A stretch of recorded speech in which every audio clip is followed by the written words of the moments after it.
Alright, class, here we go. Chapter 7, our last chapter before the exam. Chapters 1 through 7, exam. Communicating the sales message. So, in pre-approach, we prep before the sales presentation. And now we get to the actual sales presentation. Okay?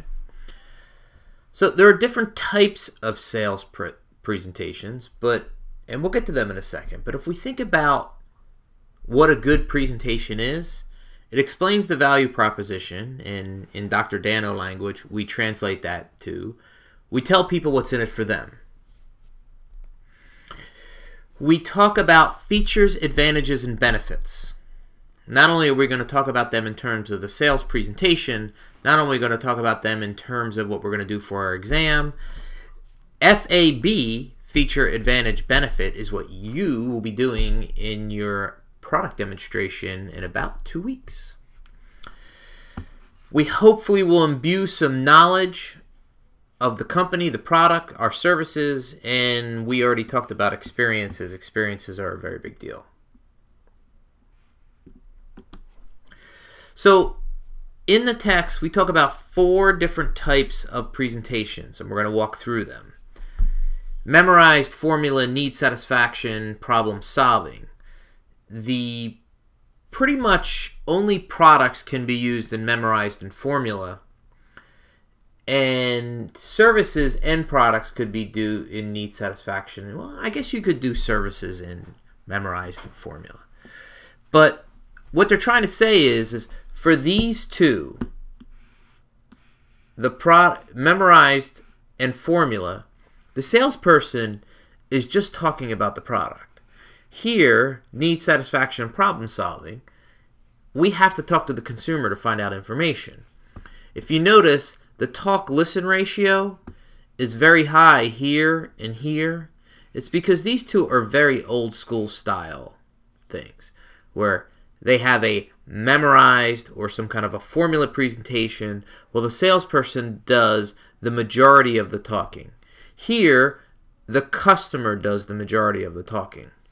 So let's look at these. Memorized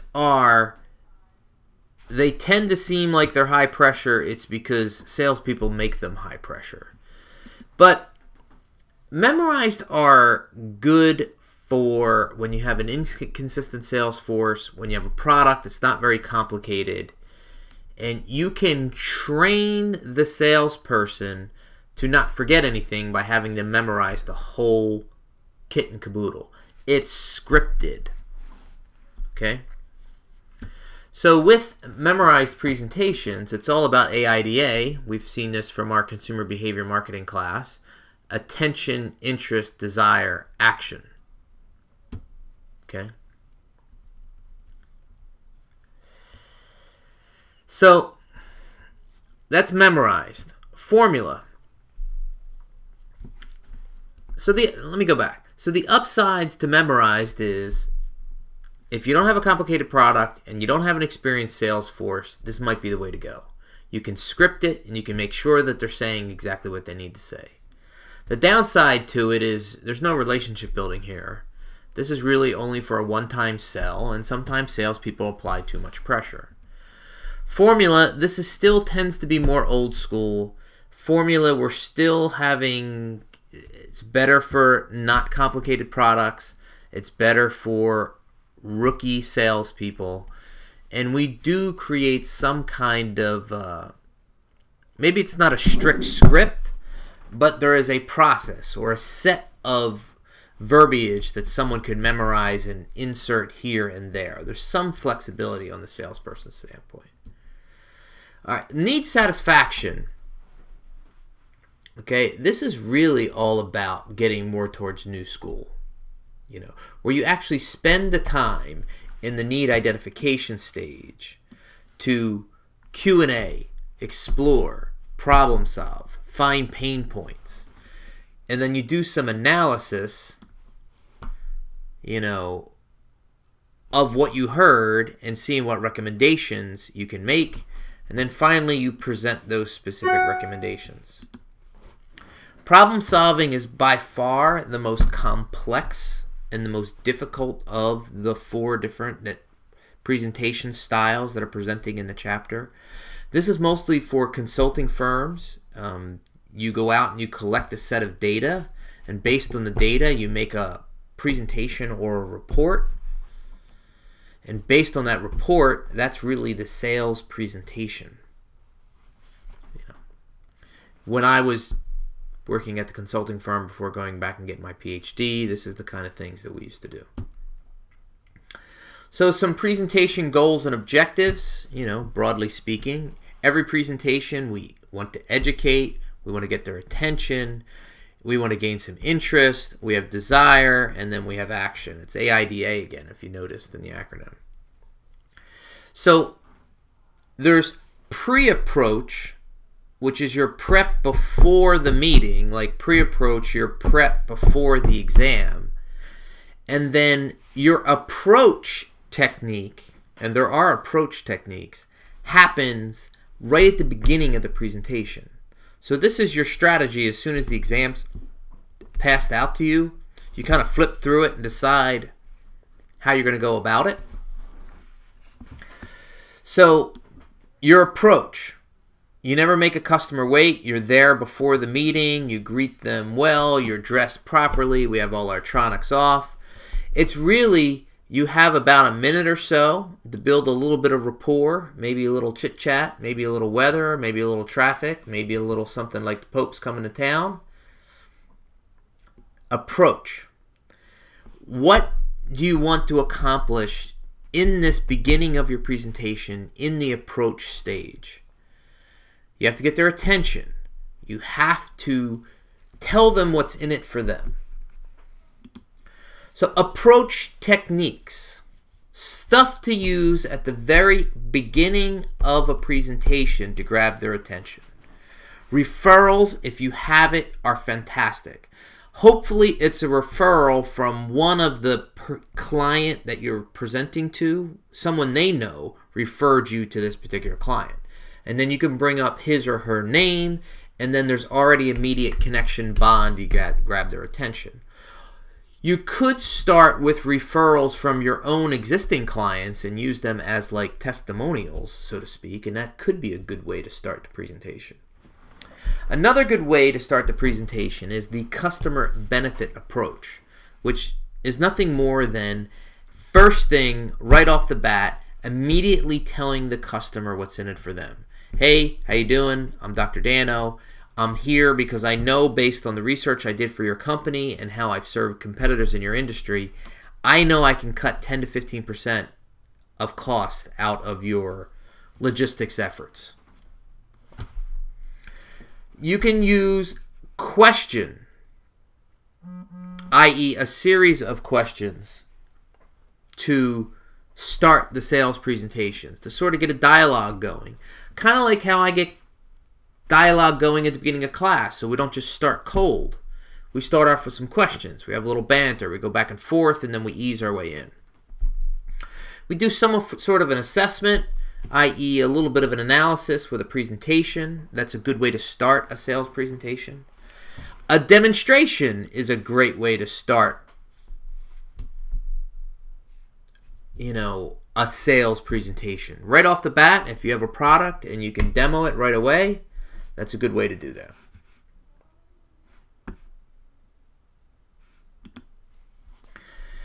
So the sales presentation. What do? We want to identify needs.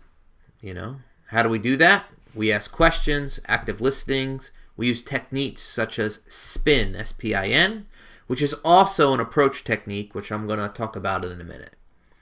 You apply the knowledge to the customer needs. We do that through F, A, and B, features, advantage, benefits, and customer knowledge. And then we satisfy needs. We have agreements. We have, ways for us to demonstrate our competencies. So if we're using questions, there are multiple different question types. There are unrestricted or open-ended. The advantage to open-ended is you get a dialogue, you hear a story.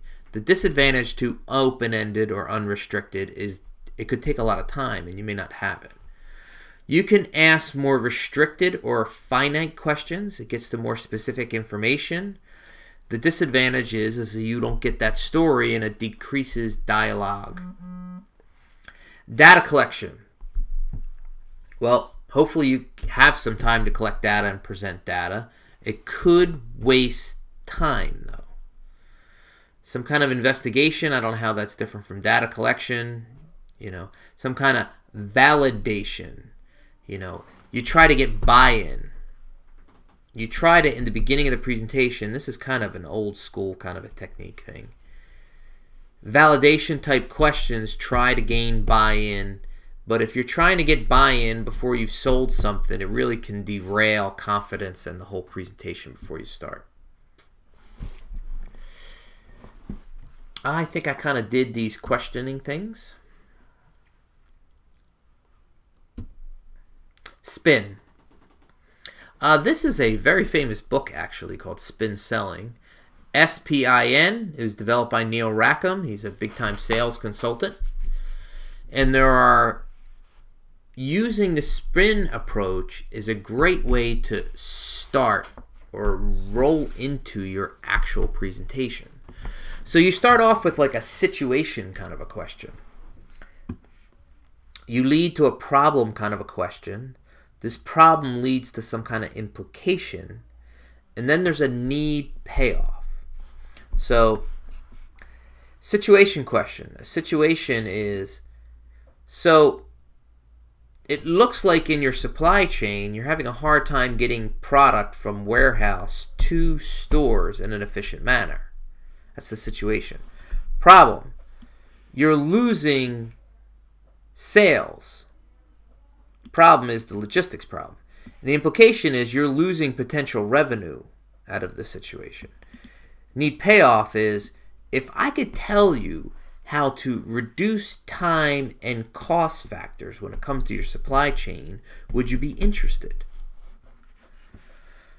So we have different types of questions that roll into some kind of a need payoff. Well, if someone's interested in finding ways that they could decrease costs and increase efficiency, they'll go, yeah, well, okay. And then that okay leads you straight into nice flow into your presentation.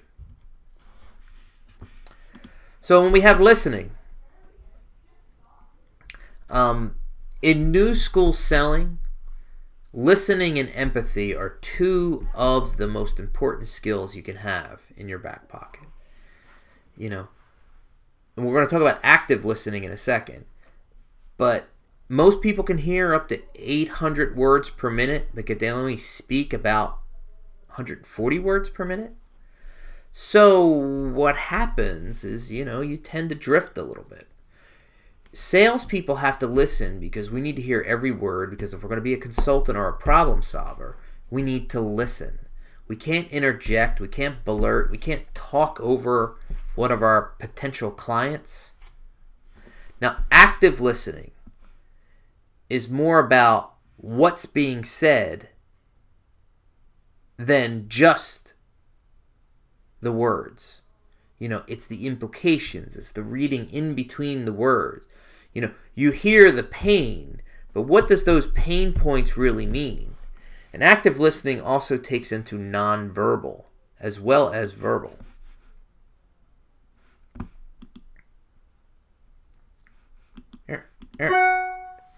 So active listening, some guidelines. Well, you need to be patient. You have to understand feeling. You have to restate and re-emphasize to make sure we know which feelings are coming out of the potential client. You allow time for discussion without interruption. I don't know if you would avoid direct questions and arguments about facts. I mean, you know, this is really a dialogue. If someone has a question, I don't know why you would avoid anything. In active listening, we try to repeat certain things to make sure we're both on the same page. You listen for what's not said. You try not to get emotionally involved. And more than anything else, you're quiet when you are listening. All right. FAB. This is critical, folks. I don't know where we're at or what time we are in the video, but make a note down to where we are because you're going to need to come back to this, both for studying for the exam and also preparing for your presentation. Salespeople during their presentations tend to do F, A, and B. Features, advantages, benefits. F, A, and B. Features are characteristics. Okay? Features do not change. They don't have any value judgments. So, I just bought a 2015 Toyota Prius 3. Feature, it's white. White is a characteristic. Feature, 51 miles per gallon. Feature, navigation system. Feature, Sirius XM radio. These are all features. An advantage is a performance characteristic. So if the feature is 51 miles per gallon, all features are facts. They're not debatable. You know, the government says it gets 51 miles per gallon. It's a fact. It has XM radio. You can look it up in the brochure. It's a fact. They're characteristics. They are facts. Advantages are some kind of performance characteristic from a fact. You know, 51 miles per gallon is the feature. Advantage, you don't have to go to the gas station as often. Advantage, you can get more miles per gallon, double compared to what I used to have. These are performance characteristics based on a feature. Benefit, you save money. Benefit, you save time because you don't have to go to the gas station as often. Benefit, I can do multiple trips to and from Seton Hall on the same tank of gas. I save more time. All right, let's talk about computers. Features, it has an Intel processor. Advantage, speed characteristic. It's double the speed of any other chip on the market and uses 1/3 the amount of power. Benefit, it saves your battery life and still getting the same performance characteristics as most other chips out there. Feature, advantage, benefit. Feature is a fact. Advantage is a performance characteristic. Benefit is what's in it for you. I'm going to be looking for 3 sets of these in your presentation. 3 features, 3 advantage, 3 benefit. Satisfy customer needs. This is self-explanatory. We tell people what's in it for them. If there's something in it for them, they're interested. So the checklist, some things to think about. We need to prove that we're worthy of being in the room. We need to justify our need for some kind of demonstration. We state our objectives. We design the demonstration. We rehearse. We plan for unseen circumstances, i.e. we have plan Bs. Now when it comes to demonstrations, is when demonstrations are work and they work well, they build a lot of credibility. It can produce a stronger connection between the customer and the product. It enhances your effectiveness because all you have to do is talk to the demonstration as opposed to abstractly.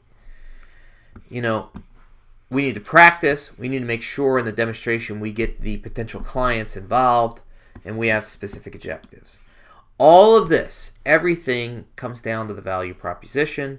You guys know now, every time you say value proposition, you say in your head, what's in it for them? Towards the back end of the chapter, we start to get into a few other topic areas, particularly nonverbal communication. So, this is a fact. Less than 10% of all communication is the actual words that are coming out of your mouth. There's a lot more than just the words coming out of your mouth.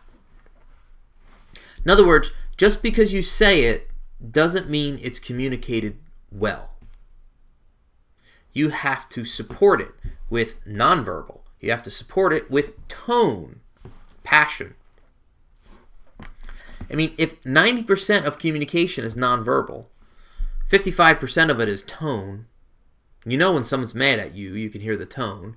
You know when someone's joking with you. You know when someone's happy with you because of the tone. You know, we look for nonverbal communications from our clients during the presentation.